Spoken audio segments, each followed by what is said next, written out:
Good afternoon, everybody, and welcome back to Behind the Veil, a show that provides insight into the world of people and events. And today, specifically, weddings. Our guest today has a plethora of information and advice. And of course, I jumble my words at the beginning, as always. But before I bring her on, let me bring on my co-host, Marcy Gutenberg, with an affair to remember by Marcy. Hi, Marcy. Hi, Keith. How are you? I little jumbled. You and I were both like rushing to make this happen today. Yeah, it was a little busy of a day, early part of the day. Well, but the life of a planner, and that's kind of the thing that that our subject is about, is like, DIY brides trying to do everything themselves. And then, what is the value of a planner? Right. And think about it. We do this every day. Right. And then I forget a bunch of the steps. So when somebody asks me, I'm like, what? Yeah, I'm there. Okay. And I completely forget like how hard it is to make sure that everything goes perfectly. Right. Exactly. Well, you have to make sure every I is dotted and every T is crossed. Oh my goodness. Well, I'm talking about making things perfect. Let's bring on Cassie LaMere. Hi, Cassie. Hi, Keith. Hi, Marcy. Oh, Cassie, I'm so excited that you're on our show today because we always love talking to other event planners, because it is sometimes very difficult to see what we do in the third person, right? We know that what we do, and our clients are always thrilled. They're like, oh my God, it was perfect. I don't know how you made it happen. And then how do you say, well, I did 50,000 steps on your wedding day? Right. Yeah. Well, first of all, I'm so honored to be here with both of you, and I'm excited for our conversation. And it's one of the, greatest challenges is helping convey the value and the, expertise that a planner brings to the project. And obviously, to your point, once clients and guests experience that level, then they get it. But how, to communicate that on the front end and help them understand all of the fires that you're putting out and all of the crisis that you're avoiding because you're thinking through scenarios and having contingency plans and a lot of the things they'll never even be privy to that you've handled. And that's what we want, fires. Right? Yeah, we want fires that we put out. And they never know. But when they don't know, then it's hard for them to understand the full scope of what you've been managing throughout the process. Well, let's get into this conversation. So tell me a little bit about you, about your company, because I know that you've been in business for 15 years. I'd love to hear more about like why you decided to jump into this world. But let's talk about you first. So tell me a little bit about you and about your company. Well, I'm a new dog mom first and foremost. So that's my most proud new news is we just got a sweet little puppy. So we're very much in new parent for baby mode, but I'm also a newlywed, so lots of newness, lots of firsts. Wow. Yes. So you decided to get both the baby and a partner at the same time. Yeah. So wedding first comes wedding, first comes love, then comes marriage, then comes fur baby. So we just celebrated 1 year, and yes, I planned my own wedding, which is a whole nother conversation about a planner doing her own wedding. Yeah, my face just went, what? Yeah, no. I had some amazing help, and obviously my A team of vendors. But I always say I was born ready to entertain. I mean, I came out of the womb setting the table and making menus and wanting to make every occasion special. We have videos of me as a child, planning events and for special occasions and holidays. It's just always been in my nature. So it was natural that I pursued this field, and, it was something that I was very curious about, and, something that just, I feel like innately existed within me. So 15 years of planning events in the luxury space for some well-known brands in-house. I was in the corporate experiential space, working in-house for these brands. And that's really where I cut my teeth in events and more in the lifestyle space. Some brands that are highly celebrated and well-known, being able to be dedicated to their brand and their experience was a real privilege. And it was truly a dream job for me for many, many years.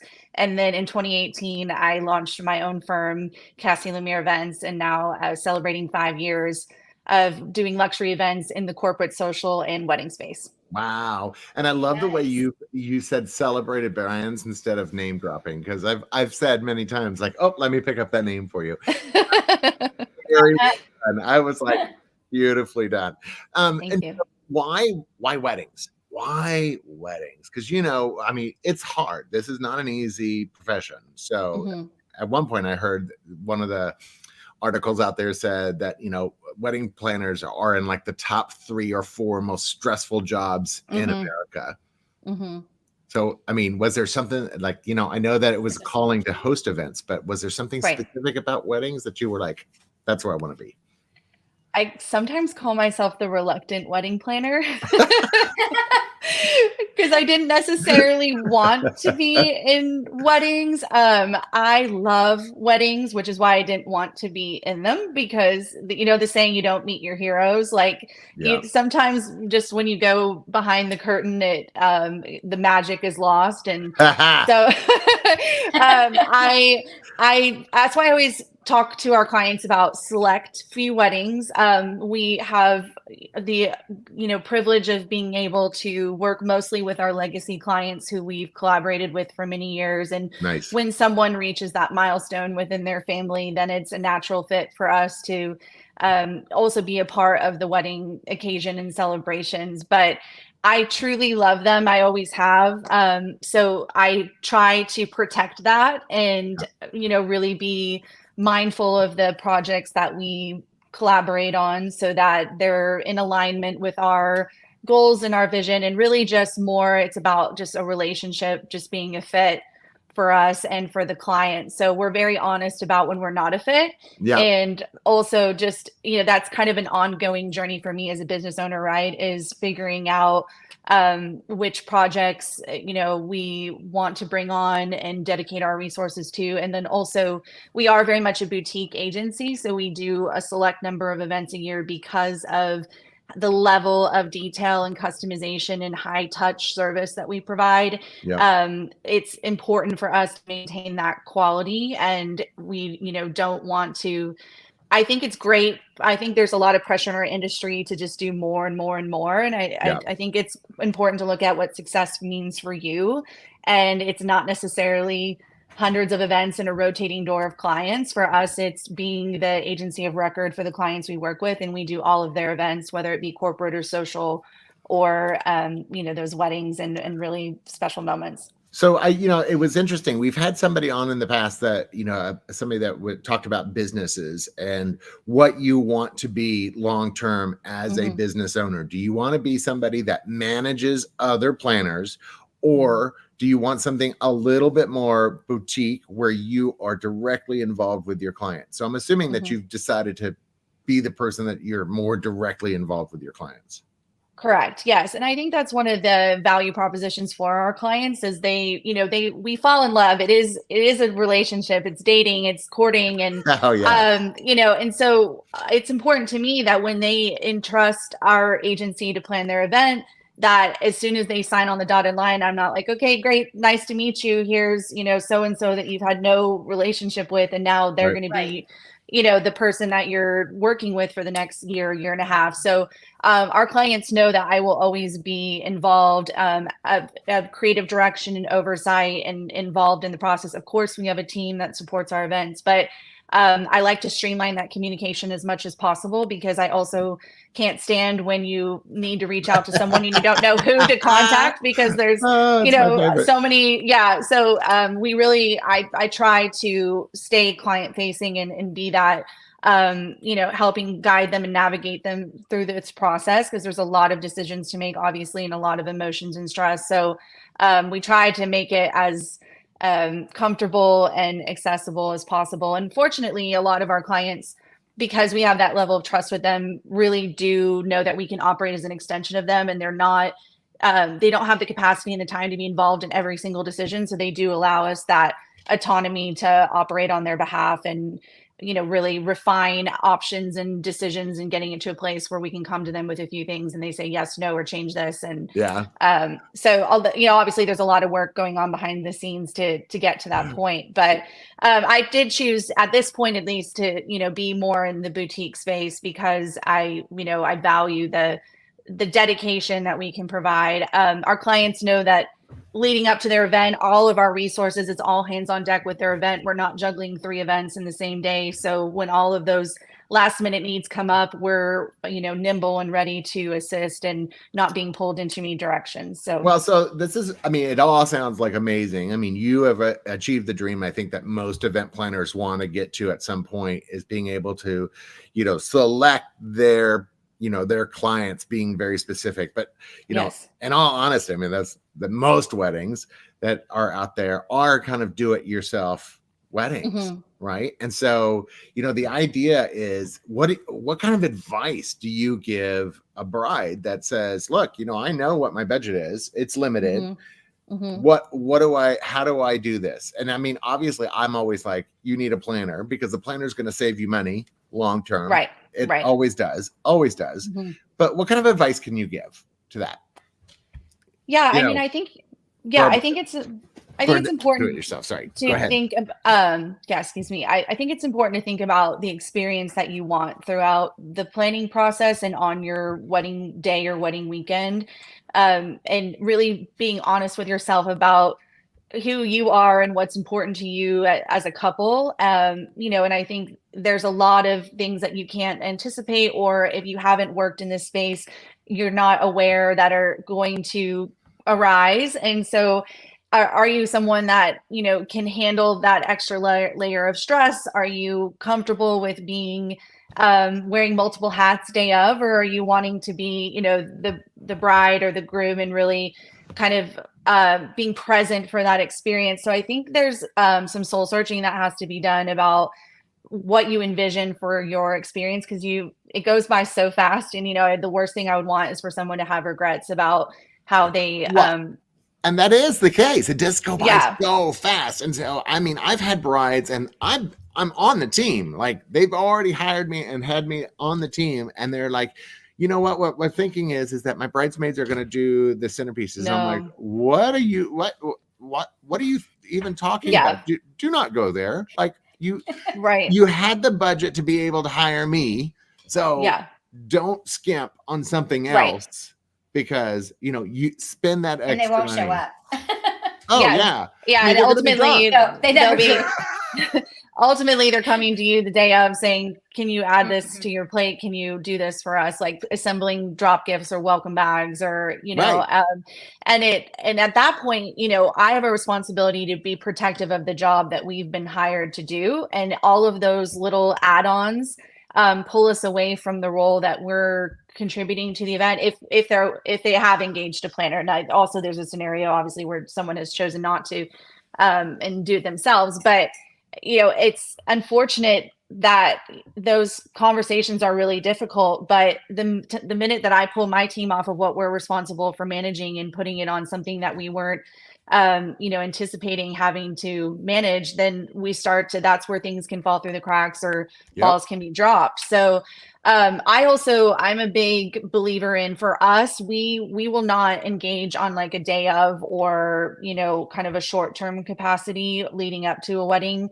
We're more full service, and again, I just want to set the clients up for success as well as my team. And if we're walking into an event where we haven't been involved in any of the decisions leading up to the event, that's really where a lot of the expertise is in those months leading up to the wedding and those decisions that are being made. And once you walk into the event, there's very little that can be changed at that point if something's not set up for, in to be successful, or if there's some, problem issues that we need to troubleshoot. Well, one of the things that we talk about when we talk about this type of thing is those troubleshooting ideas, those moments of fires. And if you're a bride and you're sitting in your hair and makeup chair, and there are issues that are happening behind the scenes, you're not going to be able to do that. You're not going to be able to go and fix that.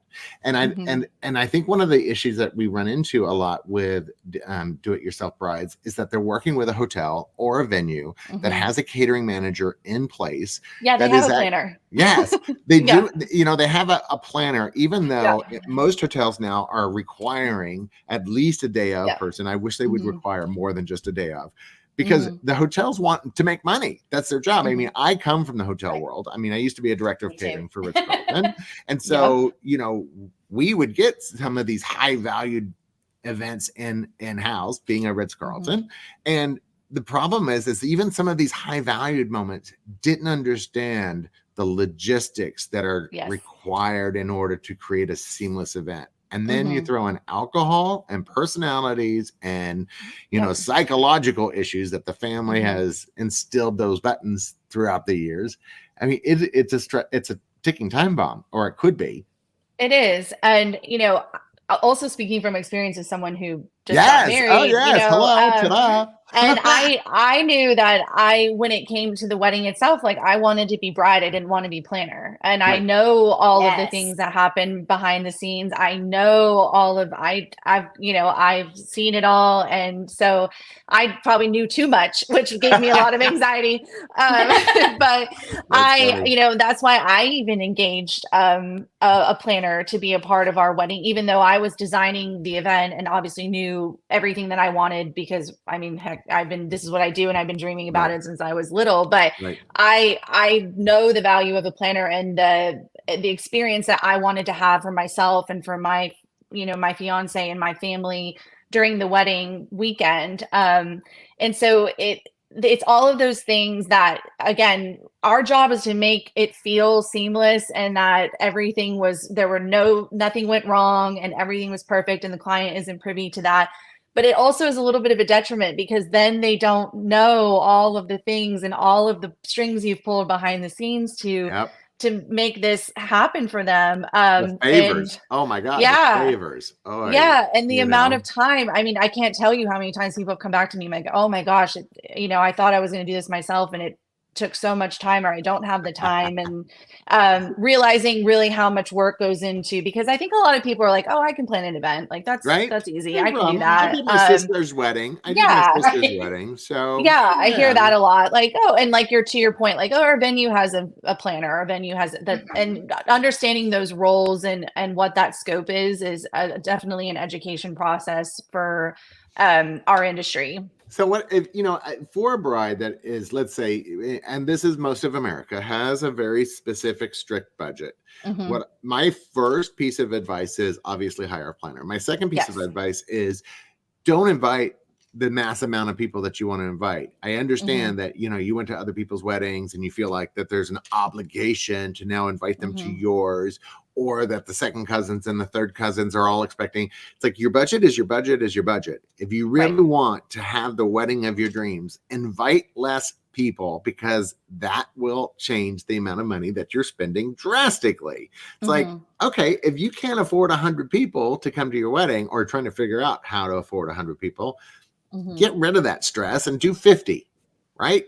Because now you're going to have more money to do all the things that you want. And I guarantee you the 50 people that you invite are the people that are closest to you, that you love the most, that are part of your life. Yes. Right? I mean, my husband and I did something similar. We had 42 guests. We were very selective. Me too. I had 37. Yep. Yeah. And because we've been there, right? Like we know the other side of what it looks like when, you know, my thing was, I want to sit and eat my meal. I want to enjoy my guests. I don't want to be running around the entire night. I want to have quality time with them leading up to the wedding. So by the time we get to the wedding, I'm really able to soak it all in and enjoy the experience that I worked so hard to plan. And so I think for DIY brides, it's like really being protective of that experience and what adds value and what is something you can edit. And I mean, we do that with all of our clients, regardless of budget. I mean, I don't necessarily think that more is more is more. I think that, you know, there's elements that need to that need to be showcased and need to be prominent. And then there's supporting elements that need to complement that. But when everything's competing with each other, your eye doesn't know where to go. The guest is overwhelmed. It's too much. And so even with any of our clients, you know, I think it's really important to edit and refine. And of course, there's no shortage of ideas and inspiration out there, right? So that's everybody's always. But I think the editing is the biggest one here. Is that because you know we are thrown so many ideas via Instagram and the knot, and that all of a sudden you're like, well, everybody else has these $1 million visuals, and like what you know, I feel like I have to have them too. Right, like favors. Oh my God, I hate favors. I hate favors. I hate favors. If you can go 5 years back on this show, it is like literally one of the first things I talked about is get rid of favors. Nobody wants a champagne glass with somebody else's name on it. It isn't even something that it's not even something that even in my repertoire, which I have favors. It's not something that find that I have a plethora of people that want them anymore. It's just kind of a safe thing. And it's not something that I really encourage. I'd rather see them spend the money on something more wisely that's going to give them the bigger bang for their dollar. And I have to bring up, I just read this yesterday. Oh, there was an article, and I posted it on Facebook today. It was all about this couple that was getting married, and they wanted their guests to pay for their own dinner. It was a buffet dinner, $40 for the $20 for the children, 12 and under. Right. So I know my response. Obviously, I want yours. I mean, my response was pretty much, you know what? The first thing that you said, cut your guest list. That's the number one thing, and the number one way you're going to be able to reduce the quantity of people. You're going to reduce the quantity of expenditure. Right. And obviously, if you cannot afford to have people come on your expense, then don't just do like a small elopement, even whether it's, small, under 30, or even a no guest elopement, which would basically just be you and your intended spouse, and maybe your parent, your family. But there's no reason to have these big blowout events. It's not something that you are financially comfortable doing. I mean, there's so many other ways to go about it. So Cassie, when you talk to your clients about this, how do you bring it up? Because a lot of times couples are not just dealing with the two of them, they're dealing with family, right? They've got parents, they've got grandparents, they've got siblings. You know, those I feel like are the hardest conversations to have, especially when it comes to budgeting, and when because every wedding has a budget. It doesn't matter if it's a $250,000 or $1 million or $90,000. There are always budgets in place. Yes. What kind of advice do you give couples about that conversation? Because I know that some of my higher end clients, you know, the families have given them, and they already know that, you know, I've got this much from my dad, I've got this much from, you know, his dad, and this is how much we're going to put in, so we know roughly. But not everybody has that ability to have that kind of predetermined amount given to them. Do you have any advice about that, or is it, you know, or is it one of those things that you know your people best, and so you should go with your gut on that? Yeah, I mean, we have conversations with all of our clients, to your point, regardless of their resources. There are still, you know, guidelines in place for the total investment on the wedding. Obviously, depending on who's contributing, it also comes with a vote, right? So we have to talk about that. So a lot of times navigating, you know, if there's family members contributing or covering the cost of the wedding, then they have certain terms and opinions about what they'd like to see for that event. So if that's not something you want, then you really should think about how can you, you know, cover the cost of the wedding yourselves. And, you know, and that's totally fine. And there's certain, you know, empowerment to that if that's what works for you, or if your family dynamics are not something that you feel comfortable having, you know, a factor during your wedding, because it is truly about the two of you and what's important to you. So I think it's, you know, it's essential to not lose sight of that. And there are a lot of opinions and outside influence. So we're constantly navigating those dynamics. And I know Marcy and I were joking about consulting the, you know, Emily Post Etiquette guide, but it is a great resource for, you know, modern correspondence and how to handle some of those difficult conversations. But wedding planning is stressful. Yeah, we love Lizzie. Wedding planning is stressful enough in itself that if, you know, obviously financial conversations are difficult and are one of the most stressful parts of, coming together as a couple, starting your life together, planning a wedding. So you have to be honest for sure about what, and I think when you start to overextend yourself or get into a situation that, you're not comfortable, that's when things can escalate. So it's really important to know from the beginning what your capacity is. Yeah. And there's no right or wrong. I mean, everyone's different. So but do you find yourself having to install yourself into that conversation? Because that's happened, where I've been hired and then the bride goes, but I don't really know how to talk to it. I mean, I'll give you one specific scenario. And this was actually fairly difficult because each of the families had said, I'm going to give, $50,000 or $70,000 to the wedding budget. And then the dad lost his job, went through some medical issues, no longer could give that specific. And yet the contracts were already signed. And yet the other side of the family started feeling like they were kind of tricked.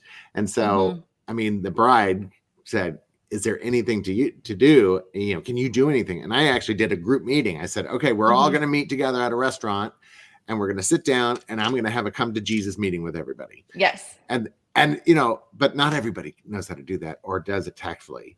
I mean, is that something that you ever have to involve yourself? Because I've talked to other planners and usually they say no. So no, I mean, I feel like we're very much in those conversations. And again, talking about the value of a planner, having someone that can mediate or be a liaison to have those conversations more diplomatically or graciously, where obviously there's a lot of emotions and history coming to the table, right? Because everybody's family dynamic is different. And so having kind of a neutral third party that can, be there and helping navigate those conversations or those, I have our clients come to us a lot with, how can I handle this or address this, or what's the proper way to say no, or to, say thank you, but no, thank you. Or, this is something that isn't working for me. So there's a lot of layers to your point of what we're, it's not just about picking colors and florals and so pretty. So if you are a DIY couple, you have to, I think, be a united front in what it is that you all want and what's important to you. And trying to manage those outside influences is something to be prepared for, and also to potentially have strain on relationships throughout the process. I know a lot of our clients have lost friendships throughout the wedding planning journey, and it's really unfortunate. But it's so sad too, because these are people that meant something to them, and because of this, and I think as a society, just in families, I think we put too much emphasis on being invited to a wedding. Yes, yeah.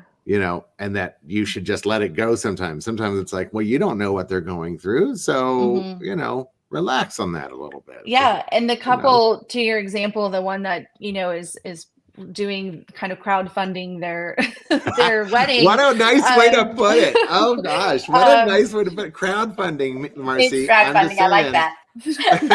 It's possible I don't know them and their story, but I do think people get into situations where they feel like they can't say no, or they're afraid to offend someone or to hurt their feelings. And so I see all the time where, the conversation, just as much as the conversation about budget, is who's invited and who's not, which directly impacts the budget as well, like we were talking about earlier.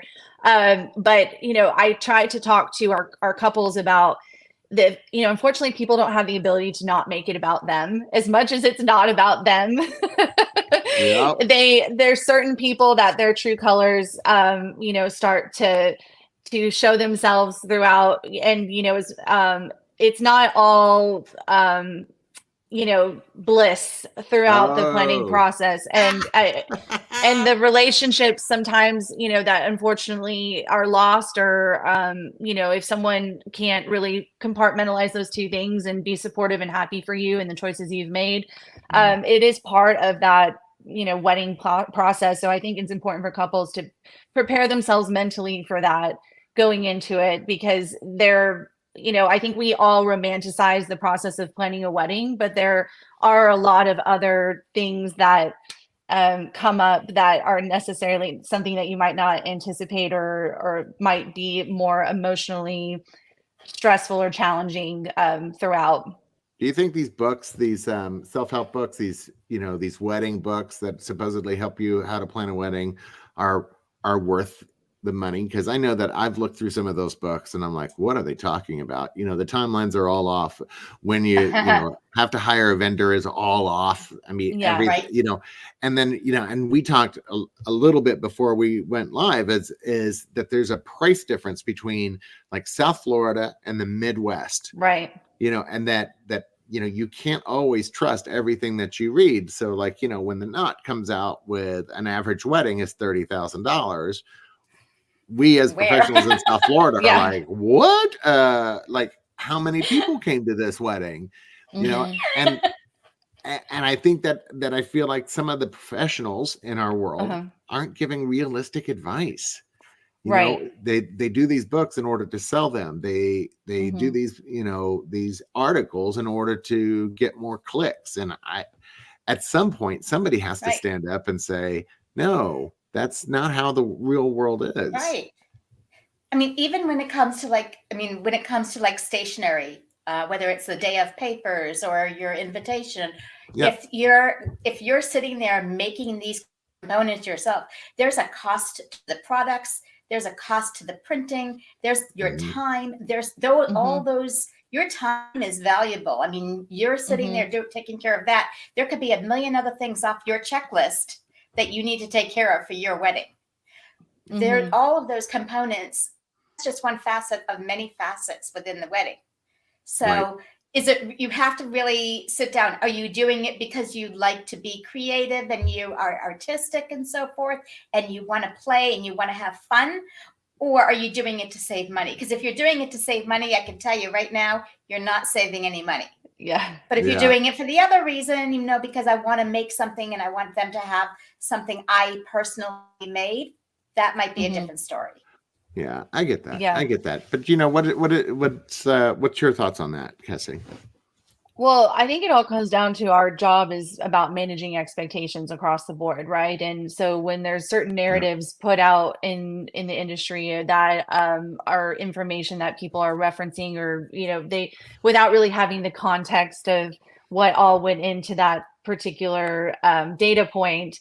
I also have this is a new thing for us, is we have clients who are using Chat GPT to figure out what their budget should be, or querying the system to get some of these averages or information, which is a whole nother world. Oh my God.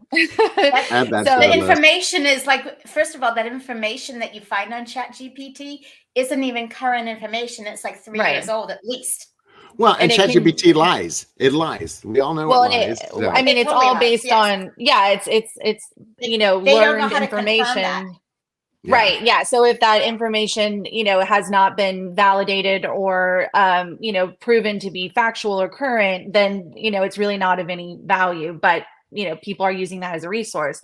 So, I think, it's, again, I don't love the idea of kind of standardizing these expectations in this way, because then there's also a conversation. I mean, especially generationally, I think some people hear that number, and when someone wants to spend more than that, then they're like, well, wait, what are you, there's this bar that's been set, good or bad. And,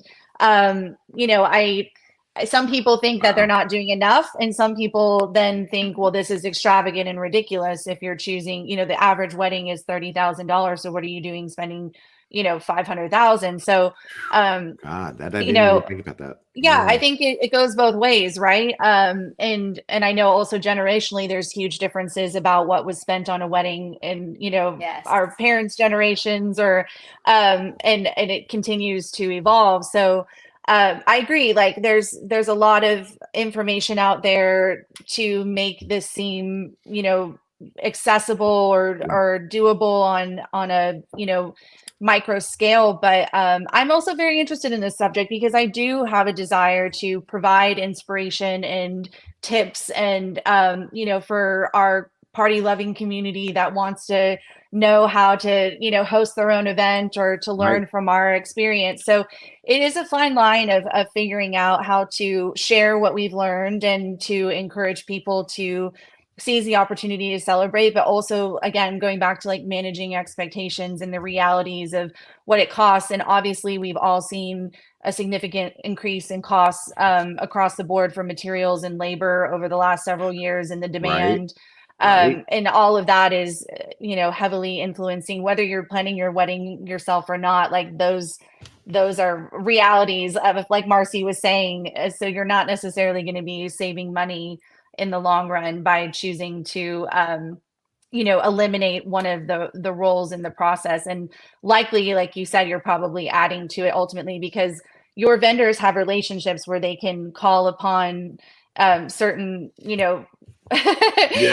to call in certain favors or be able to, stretch budgets and get creative and make things happen in ways that you might not know as an individual. But I really truly believe in editing and making sure that you're looking at the guest experience and prioritizing that and putting your funds towards those elements. And then also what's important to you as a couple, and some of the other ancillary things are not essential. Once you get to the wedding, you'll see that, and they're nice to have in a lot of occasions, but and stop looking at Instagram and changing your mind every 5 minutes and going on to the next thing. And I think that's been my favorite piece of advice that so far is the editing process, because I don't think enough of us know how to do the edit portion of it to filter it down. I mean, I've even had to talk to couples and say, have you two talked to each other about what you want in your wedding? Right. Because I know that the typical groom is not involved. Thank God that's changing quite a bit in the recent years. Yes. I'm seeing more and more grooms being like hands-on involved, which God bless. But but sometimes they haven't even talked to each other about what they want. So how are they supposed to, first of all, be a united front and then get into the editing process if they haven't had a great conversation? So, I feel like that has to happen before anything else happens. Like, what do we want from our wedding? And then one random question is, when it comes to the guest experience, is there something that you've gotten to do with some of these weddings that you felt like were like wow moments for a guest experience? Yeah, I can see Marcy lighting up too. So she has a long list too.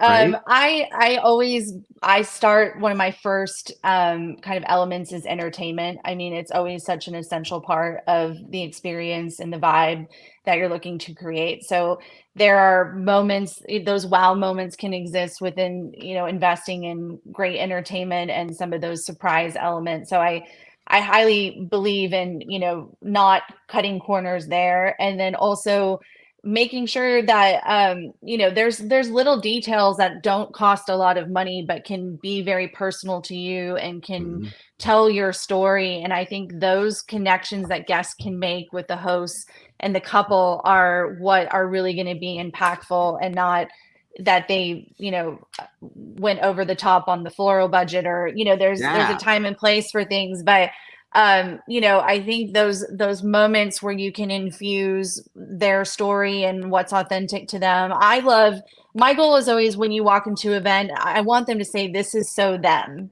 Right. This is This is so Andrew and Cassie, for my example. I wanted people to come to our wedding and be like, oh my gosh, of course, this is them. Like every detail, I'm getting goosebumps. Those little details that are, that they love. And like you said, you've got to have those conversations up front with your partner. But that's what is the wow, and how you care for your guests and make them feel appreciated.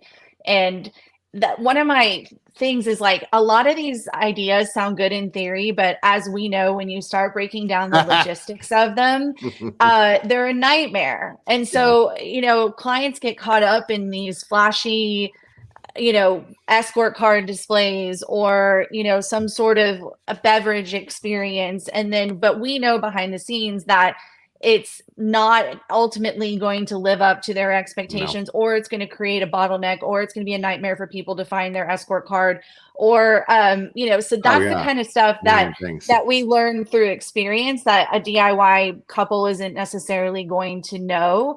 But a lot of things sound good in theory, but really when you start to break down what goes into it or what that means and how that impacts your event, I really think it's important to take a very critical eye to everything that you're selecting. And that's our role typically, right? Like we're here to poke holes and to talk through the realities of, yeah, it sounds great to, go and take all these photos before the wedding up on the mountaintop. But what about, what if you're going to be hot and sweaty, and if it rains, the gondola is going to shut down, and and you're going to be late for your ceremony. There's all of these things that the realities of it. You see it on Instagram and it looks perfect and wonderful, but is the champagne really chilled on those escort card display glasses, or is it warm champagne that's been sitting there?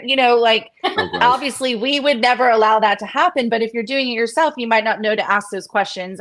It's really important. You don't know what you don't know. Yep. And I deal with this. Yeah, I deal with this all the time too. And even after 15 plus years of doing events. So if you're new to events and doing this yourself, I mean, like you said, Keith, like what are those resources that you can refer to that really give you tangible, real life, experience or, things to anticipate. I love the idea of, this is so them. Like I was like, this is one of these little coasters that we did as a save the date for one of my weddings. Mm-hmm. And we sent everybody this, and because the couple loves to like have beer, that's their thing. They love pints of beer, and they always collect these little, whatever I'm trying coasters. Mm-hmm. Yeah, thank you. All these coasters from all the different bars that they go to. And so it made perfect sense that their save the date was a coaster, because everybody knows that's what they do. That's their thing. Right. Yeah. So now they've got their own coaster, and or even like the hotel tags that say, we were at so-and-so's wedding. We're sleeping from so cute, very low cost. It adds to the overall experience. People love that, but it's also low cost, right? It's a low cost thing. And I think that for most couples, the editing down, the making it your own, reducing your guest count to the people that you actually like and that you want to come. And then of course I want to have you back on, because I really want to talk about like the etiquette behind a wedding, like plus ones, that whole conversation about how do we, tell couples that, or tell our guests that the invitation's just for them, just for them, not the guy that you've been seeing for 3 weeks. Nope. Right. Just for you. But not for the distant cousins that you can bring, it's. Yes. I mean, that's a whole other conversation. Yeah. And, also the expectations around destination events, and when you start traveling in for your event, which is mostly what we mostly do destination. So there's a lot of components and layers to that as well. We're seeing more couples do multi-day events and adults only events, no children. So navigating that as well is a different conversation for a different time. Cassie, you have been a joy. Oh my God. I mean, we are blown through the time.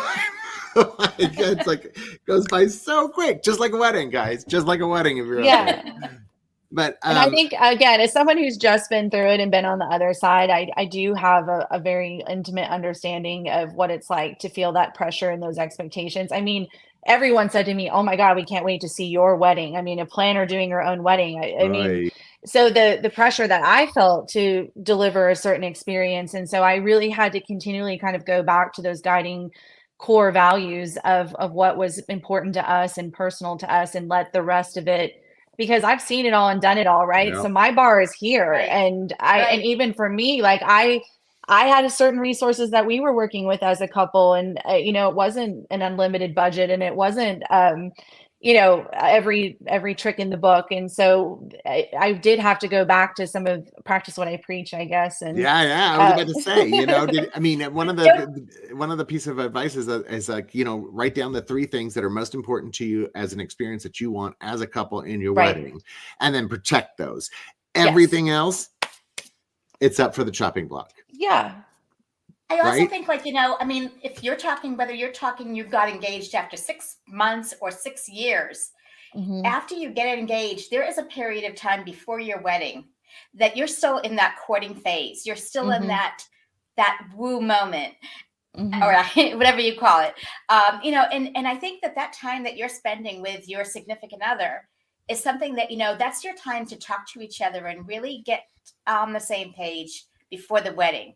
And with your plan, whether you're working with a planner or you're not, this is your time together, really, to get down to the nitty gritty and get on the Mhm. same page. Oh, this is so Yeah. sweet. We just got a message that it said I was their MSC at the Ritz-Carlton. Oh. Aw. Ah, nice. And now he owns a boutique audio visual company. God bless him. Very nice. That's very sweet. I was like, Yeah. oh, God bless him for getting into that. But oh my God, I loved his wedding. I mean, it was really fantastic. That's And really they did cool. everything that you, Cassie, are talking about. They edited their wedding. They invited only the people that they should. They were very careful about their budget, and making sure that every dollar counted, that it Yeah. wasn't blown, on this or that people aren't going to remember. I mean, Yeah. when you look at your wedding, what were the Mhm. things that you remembered most? Oh my gosh, you're gonna make me emotional. Oh, I love that. Yeah. I remember, and this is what I say to all of our clients, whether they're corporate, social, weddings across the board, is like when you walk away from the event and look back on the event, like the next morning when you're together and you're, recounting all the stories from the night before, what are the things that are going to be to you means it was a successful event? What are the Right. things that are, you're really going to remember and are going to be important to you? And we build from there. We work backwards from that. But for me, I remember looking up at the dinner table and just realizing that this was exactly what I wanted to plan. I mean, every detail had come together, and it was just this magical moment where I saw all of the people that we love and cherish. So it was on New Year's Eve celebrating with us. And so really, like, the dinner was important to us. We wanted to have a 2-hour dinner, a multi-course dinner. Andrew and I love fine dining experiences. It's something that we enjoy doing as a couple. So I remember how wonderful that. I think the best memories are shared around a table. So just sitting there, seeing everyone in conversation and laughing and having a good time, and us being the hosts. We really wanted it to feel like we were entertaining in our home, and I definitely Nice. think it had that spirit. And then Nice. the midnight moment at New Year's with the confetti and the cold sparks and the band, and I love it. I can see was it. I can yeah, see it. it was a magical midnight moment. But there are so many little things that I took away that I will treasure. But it definitely was more of the feeling and the intimacy between us as a couple and our guests, and really about our love story. So Yeah. I think that's obviously, the magic of all of this is those memories that you'll take away. And I know there are things that went wrong. My dear planners, handled that behind the scenes, but I wasn't, Privy to that. aware of those. And I got to live in this state of, I didn't know when vendors were loading in. I didn't know when, and it was great. It was, Well, so I wish that for all of our couples. I did it, at my wedding, I did the same thing. The thing that I loved most was not actually, I love the wedding day because we did it on a glass bottom boat over the coral reefs, and it was gorgeous and all that. But it was the day before, our night before, where the whole family was together and we played Cards Mhm. Against Humanity. And Oh. like just the laughter and the joy and the fun Mhm. of us just hanging out and reconnecting after so many years, because we were all over the country. So it's rare that all of us are in one place. And I love the connections made between people that Yeah. didn't know each other. Mhm. And then finding out that, like, my goddaughter went with my husband's best friend to Key West, and we're like, what? Wait, we're your godparents. Who are you going with? And they're like, you don't know each other. And they're like, oh yeah, we do. Now we're best friends. I'm like, a little jealousy, a little pang of jealousy there, but Camille, if you're watching, Yeah, I we love know. you. It's like we have all these great people in our lives and we want to share them with other people that we love, and like making those introductions and, thoughtfully going through the seating chart so people have, opportunities to connect and have something in common. And it's really rewarding. I think all of us are connectors, obviously, at our core. So it's really special. Andrew and I met through a mutual friend. So pretty much everyone by the time we got to the wedding knew each other, which really added to the spirit of the celebration and made it, even more like intimate and personal. So it was, there was a million things that I loved, and I'm so proud of, and were really meaningful to us. But at the end of the day, it was us. So I love that. And the thing is that, when you look back at any wedding, unless you're looking at the photos, but if you're looking back at any wedding for the experience, it always is about the people, like all that special, like moment of like your first dance, your father-daughter dance, your, mother-son dance. Yeah. All that interpersonal stuff. And that's why I'm always a big fan of like, don't invite people that make you feel uneasy. It's your one wedding day. If you feel like they're going to cause a problem, don't invite them. I don't care who they are. Don't invite them. You have a parent that you haven't gotten along with for a long time, and now you feel obligated to invite them to your wedding. Your relationship is not going to be healed magically because they got invited to your wedding. That's not going to happen. Be truthful with it. And just not succumbing to those pressures, whether they're like you said, relationship pressures or financial pressures. It's important to be guardians of your well-being throughout this process, because it's difficult enough as it is. And mental health, man. Mental health. And it's a roller coaster. There's a lot of emotions. So I do. I agree that. And I hate when I see couples making decisions out of obligation or, like you said, other factors that are not contributing to their happiness. And then also, like I said, not adding value. Parents fighting. Yeah, Cassie, again, we've gone way over, but anyway, I just thank you so much for being on the show. This has been really enlightening. And of course I got to kibitz a little bit with another planner, so that's nice. I always like talking to another planner. Likewise. But if people want to get in touch with you, they want to learn more about you, how do they do that? Please connect with me on Instagram. I love hearing from, like I said, our party loving community and sharing ideas and answering questions. So Cassie LaMere Events on Instagram, and then, obviously our website, LinkedIn, and we're on Party Slate as well. So you can view more of our work, our portfolio there. We love Party Slate. We love Party Slate. We've actually had the founder on, the originator of Party Slate. She was amazing. Anyway, so Cassie, again, thank you so much. All right, guys, we'll be back next Tuesday at 2:00. But for now, we're going to say goodbye. Goodbye. Thank you. Bye.